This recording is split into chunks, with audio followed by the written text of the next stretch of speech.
The capital நண்பர்களுக்கு வணக்கம். நான் உங்கள் நிரஞ்சன். அமெரிக்கா இஸ்ரேல் சேர்ந்து ஈரானை அட்டாக் பண்ணிக்கிட்டு இருக்கிறது, ஈரான் அதுக்கு பதிலடியா அவங்கள சுத்தி இருக்கக்கூடிய அத்தனை நாடுகளையுமே தாக்கிக்கிட்டு இருக்கிறது எல்லாம் நமக்கு தெரியும். ஆனா அதே நேரத்துல இந்தியாவை ஒரு தடவை இல்லை, 2 தடவை இல்லை, 3 தடவை கடந்த சில தினங்கள்ல மட்டுமே அமெரிக்கா மிக கடுமையா அவமரியாதை செஞ்சிருக்கிறாங்க. ஆனா ஒரு நாட்டை நேசிக்கக்கூடியவன் அப்படின்ற முறையில எனக்கு இது பயங்கரமான கோபத்தை கொண்டு வருது. ஆனா இவ்வளவு நாள் நாங்க தேசபக்தியில எங்களை மிஞ்சினவங்க யாரும் இல்லை அப்படின்னு சொல்லிக்கிட்டு இருந்த கும்பல் இந்த விஷயத்துல ரொம்ப பெரிய அமைதியை காத்துக்கிட்டு இருக்கிறாங்க.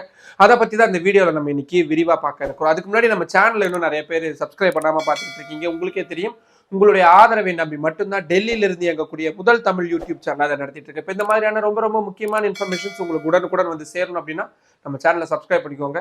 வாங்க இப்ப வீடியோக்குள்ள போலாம். இந்தியாவுடைய வெளியுறவு கொள்கையை பொறுத்த வரைக்கும் அணிசேரா நாடு அப்படின்ற கொள்கையை தான் நம்ம பல தசாப்தங்களா கடைபிடிச்சுக்கிட்டு இருக்கிறோம். அதாவது 2 நாடுகளுக்கு இடையில ஏதாவது பிரச்சனை அப்படின்னா அது அவங்களுக்குள்ளேயே பேசி தீர்த்துக்கணும், நாங்க அந்த விஷயத்துல தலையிட மாட்டோம் அப்படின்றதுதான் நம்ம கடைபிடிச்சுக்கிட்டு இருக்கக்கூடியது.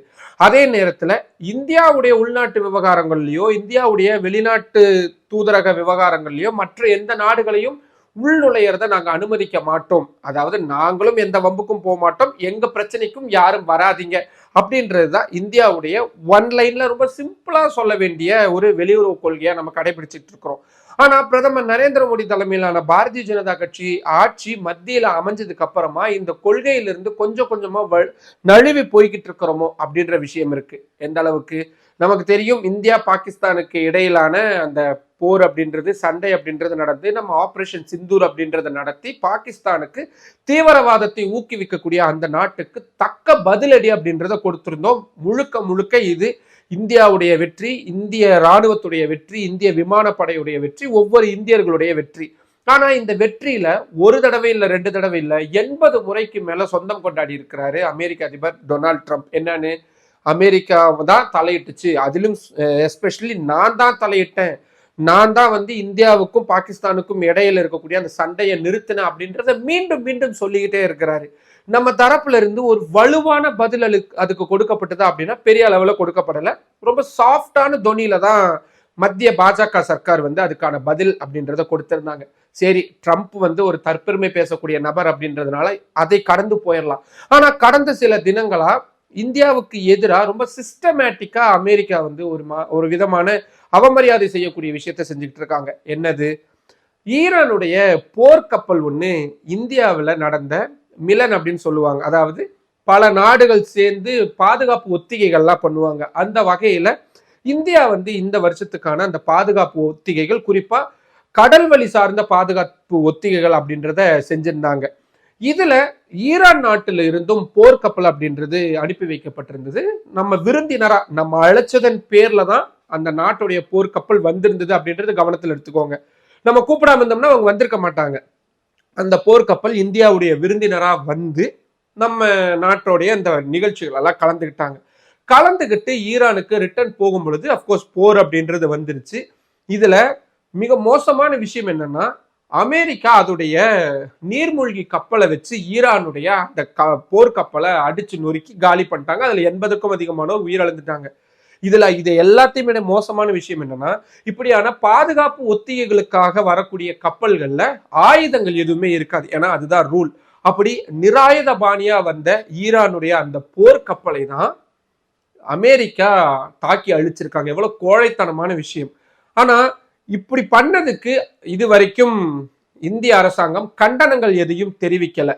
அவங்க என்னன்னு சொல்லியிருக்காங்க, எங்களுடைய கடற்பரப்புக்குள்ள வரல, அது சர்வதேச கடற்பரப்புக்குள்ள போயிருச்சு அப்படின்ற மாதிரியான விஷயங்களை சொன்னதோடு மட்டும் இல்லாம நாங்க அந்த மீட்பு பணிகள்ல ஈடுபட்டிருக்கிறோம் அப்படின்றதோட ஒதுங்கிட்டாங்க. தவிர அமெரிக்காவை கண்டிக்கக்கூடிய விஷயங்களை இந்திய அரசாங்கம் அதிகாரப்பூர்வமா இது வரைக்கும் எதையும் பண்ணல. ஒரு விஷயம் ஆயிடுச்சு, அதாவது நம்ம விருந்தினரை நமக்கே தெரியாம அடிச்சிருக்கிறாங்க அமெரிக்கா, அதுக்கு நம்ம எந்த ரியாக்ஷனும் கொடுக்காம இருக்கிறோம் அப்படின்றது, அவங்க நம்மளை ரொம்ப குறைச்சி மதிப்பிடுறாங்களோ அப்படின்ற ஃபர்ஸ்ட் விஷயம் வந்திருக்கு. 2வது, ஒரு இண்டிபெண்டன்ட் கண்ட்ரியா, ஒரு ஜனநாயக நாடா நம்ம தான் நம்மளுடைய உள்நாட்டு விவகாரங்கள் வெளிநாட்டு விவகாரங்களை முடிவெடுக்க முடியும். நம்ம யாருக்கிட்ட இருந்து எண்ணெய் வாங்கணும், யாருக்கிட்ட இருந்து பொருட்கள் வாங்கணும் அப்படின்றது எல்லாத்தையுமே மத்திய அரசு தான் எடுக்கணும், இந்திய அரசு தான் எடுக்கணும். அதை அமெரிக்காக்காரங்க டிக்டேட் பண்றாங்க, நீங்க இதைத்தான் பண்ணணும் அப்படின்னு சொல்றாங்கன்னா நமக்கு எவ்வளவு கோபம் வரும். ஆனா அதுதான் நடந்திருக்கு. ரஷ்யா கிட்ட இருந்து இந்தியா கச்சா எண்ணெயை வாங்கிக்கலாம், நாங்க 30 நாள் மட்டும் அனுமதி, அலோ அப்படின்ற வார்த்தையை பயன்படுத்திருக்காங்க. யாரு? அமெரிக்காவுடைய அவங்களுடைய கஜானா இருக்குல்ல, அந்த கஜானாவை பாதுகாக்கக்கூடிய செக்ரட்டரி ஒருத்தர் ரொம்ப வெளிப்படையாவே சமூக வலைதள பக்கத்துல பதிவாவே போட்டிருக்கிறாரு. கச்சா எண்ணெயை நாங்க ரஷ்யா கிட்ட இருந்து வாங்கக்கூடாதுன்னு இந்தியாவுக்கு உத்தரவு போட்டிருந்தோம். ஆனாலும் இப்போ இந்த மிடில் ஈஸ்ட்ல நடக்கக்கூடிய போரெல்லாம் மனசுல வச்சு ஒரு 30 நாளைக்கு மட்டும் நாங்க அவங்களுக்கு அனுமதி கொடுக்குறோம், வாங்கிக்கிட்டோம் அப்படின்னு சொல்லி ஒரு ட்விட் போடுறாரு. அந்த ட்விட்டை எடுத்து காங்கிரஸ் கட்சி, எதிர்கட்சிகள் அத்தனை பேருமே மத்திய அரசாங்கத்தை, குறிப்பா பாஜக அரசாங்கத்தை கடுமையான முறையில விமர்சிச்சுட்டு வராங்க. எங்க அமெரிக்காக்காரங்க எங்கேயோ இருக்கிறாங்க, அவங்க நாட்டுடைய ஒரு அபிஷியல் இந்தியா இந்த நாட்டுக்கிட்ட இருந்தா கச்சா எண்ணெய் வாங்கணும், இவ்வளவு நாட்கள் தான் வாங்கணும், நாங்க தான் அனுமதி கொடுக்குறோம் அப்படின்னு சொல்றாங்க, நீங்க பார்த்துட்டு சும்மா இருக்கிறீங்களே அப்படின்ற கேள்வி எழுப்ப தொடங்கியிருக்காங்க. ஆனா வழக்கம் போல எந்த விதமான வாயும் திறக்காம இருக்கிறாங்க மத்திய அரசு சார்பில். மத்திய பெட்ரோலியத்துறை அமைச்சராகட்டும், பிரதமராகட்டும், யாருமே இதை பத்தின எந்த விஷயத்தையும் சொல்லாம இருக்காங்க. ஸோ இந்தியா என்ன பண்ணணும் அப்படின்றத அமெரிக்கா தான் டிக்டேட் பண்ணுதோ அப்படின்ற கேள்விகளை எதிர்கட்சிகள் முன்வைக்க தொடங்கியிருக்காங்க. இது இரண்டாவது அவமானப்படுத்தப்பட்ட விஷயமா மாறி இருக்கா. மூணாவது டெல்லியிலேயே நடந்திருக்கு. அமெரிக்காவுடைய வெளியுறவுத்துறையுடைய இணையமைச்சர் அலெக்சாண்டர் இந்தியாவுக்கு வந்திருந்தாரு. டெல்லியில நடந்த ஒரு சம்மிட்ல அவர் கலந்துக்கிட்டாரு, ஒரு மாநாட்டில் கலந்துக்கிட்டாரு. அதுல பேசும் பொழுது நாங்க 20 வருஷத்துக்கு முன்னாடி பண்ண தப்பை மீண்டும் செய்ய மாட்டோம் அப்படின்னு சொன்னாரு. உடனே எல்லாரும் ஆச்சரியமா பார்த்தோம், என்ன என்ன என்ன தப்பு பண்ண போறாங்க அப்படின்ட்டு. சீனாவுக்கு நாங்க 20 வருஷத்துக்கு முன்னாடி மார்க்கெட்டை, சந்தைகளை ஓபன் பண்ணி விட்டுருந்தோம். அதனால சீனா இப்போ பொருளாதாரத்துல பெரிய அளவுல வளர்ந்துட்டாங்க, எங்களுக்கு போட்டியா இருக்கிறாங்க, எங்களுக்கு கடுமையான நெருக்கடி அப்படின்றத கொடுத்துக்கிட்டு இருக்கிறாங்க. ஆனா இந்தியா விஷயத்துல நாங்க அப்படி தப்பு பண்ண மாட்டோம், இந்தியர்களே நாங்க மீண்டும் அந்த மாதிரியான ஒரு தப்பு பண்ணுவோம், நீங்க நினைச்சு கூட பார்க்காதீங்க அப்படின்னு சொன்னதோடு மட்டும் இல்லாம அமெரிக்கா போடக்கூடிய ஒவ்வொரு ஒப்பந்தங்களுமே அமெரிக்கர்களை மனசுல வச்சுதான் நாங்க போடுறோம், எங்களுக்கு அமெரிக்கர்களுடைய நன்மை தான் ரொம்ப ரொம்ப முக்கியம் அப்படின்றத இந்தியாவுக்கு தலைநகர் டெல்லிக்கு மத்திய அமைச்சர்கள், மத்திய அரசு அதிகாரிகள் கலந்துகிட்ட ஒரு மிக முக்கியமான நிகழ்ச்சியில ரொம்ப ரொம்ப தைரியமா அமெரிக்காவுடைய வெளியுறவுத்துறையுடைய இணை அமைச்சரே பேசியிருக்கிறார்.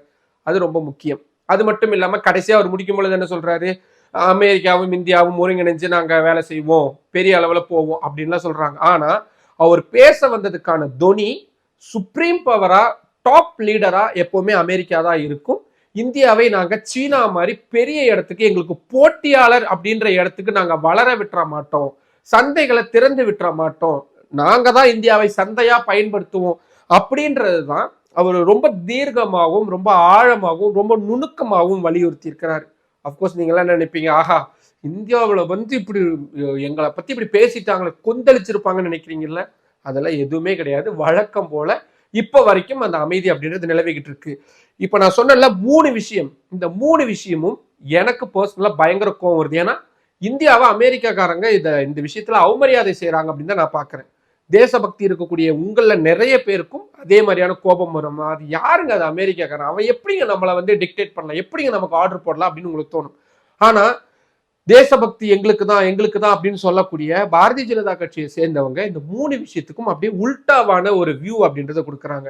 முதல்ல கச்சா எண்ணெய் அந்த ரஷ்யா கிட்ட இருந்து வாங்குறது சொன்னாங்களா, அதுக்கு அவங்க என்ன சொல்றாங்க பாருங்க 30 நாளைக்கு இந்தியாவில் எரிபொருள் தட்டுப்பாடு நிலவாம இருக்கிறதுக்காக ரஷ்யா கிட்ட இருந்து நாங்க எண்ணெய் வாங்குறதுக்கு அமெரிக்கா கிட்ட இருந்து அனுமதி வாங்கிட்டோம், இது எங்களுடைய ராஜதந்திரம், மோடி அவர்களுடைய ராஜதந்திரம் அப்படின்னு பாராட்டு தெரிவிக்கிறாங்க.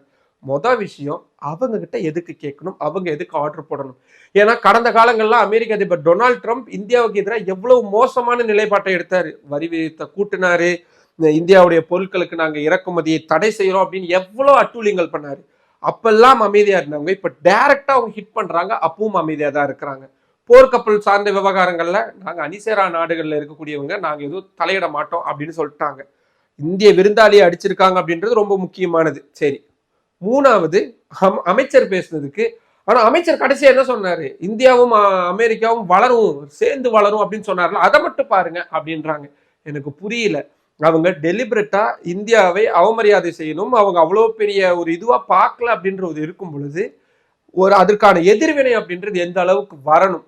ஆனா அதை செய்யாம ஏன் மத்திய பாஜக சர்க்கார் அமைதியா இருக்கிறாங்க அப்படின்ற ஒரு கேள்வி எனக்கு எழுது. இதே கேள்வியை தான் எதிர்கட்சிகளும் முன் வச்சுக்கிட்டு இருக்காங்க. நாடாளுமன்ற கூட்டத்தொடர் தொடங்க போகக்கூடிய சூழல்ல இந்த விவகாரம் பெரிய அளவில் நாடாளுமன்றத்தில் வெடிக்கும் அப்படின்னு எதிர்பார்க்கப்படுது. சரி, இதெல்லாம் அரசியல் ரீதியா இருக்கட்டும். பொதுமக்களான நீங்க இது எப்படி நினைக்கிறீங்க? அமெரிக்காவுக்கு இந்தியா எப்படியான பதிலடியை கொடுக்கணும்னு உங்களுக்கு தோணுது? இல்ல இதுல என்னங்க அவமரியாதை இருக்கு, நாடுகளுக்கு இடையில அப்படிதான் இருக்கும், ஜஸ்ட் லைக் தட் அதை நம்ம கடந்து போயிடணும் அப்படின்னு தோணுதா? இல்ல நம்ம கொடுக்கக்கூடியதை இந்தியா மீதான பார்வையை அமெரிக்கர்கள் மாற்றுவதற்கான வகையில இந்தியா சரியான பதிலடி கொடுக்கணும்னு உங்களுக்கு தோணுதா? உங்களுக்கு எது தோணுனாலும் அதை கீழே கமெண்ட் பாக்ஸ்ல சொல்லுங்க. மற்றும் ஒரு வீடியோவில் சந்திக்கலாம். நன்றி. நம்மளோட கேபிட்டல் சேனல்ல இன்னும் நிறைய பேர் சப்ஸ்கிரைப் பண்ணாம பார்த்துக்கிட்டு இருக்கீங்க. உங்களுக்கே தெரியும், உங்களுடைய ஆதரவை நம்பி மட்டும்தான் டெல்லியில இருந்து இயங்கக்கூடிய முதல் தமிழ் யூடியூப் சேனல் அதை நடத்திட்டு இருக்கு. இப்போ இந்த மாதிரியான ரொம்ப முக்கியமான இன்ஃபர்மேஷன்ஸ் உங்களுக்கு உடனுக்குடன் வந்து சேரணும் அப்படின்னா நம்ம சேனலை சப்ஸ்கிரைப் பண்ணிக்கோங்க. நம்ம வீடியோஸை நிறைய பேர் கொண்டு போய் சேருங்க, லைக் பண்ணுங்க, கமெண்ட் பண்ணுங்க. உங்களுடைய ஆதரவை அதிக அளவில் தாருங்கள்.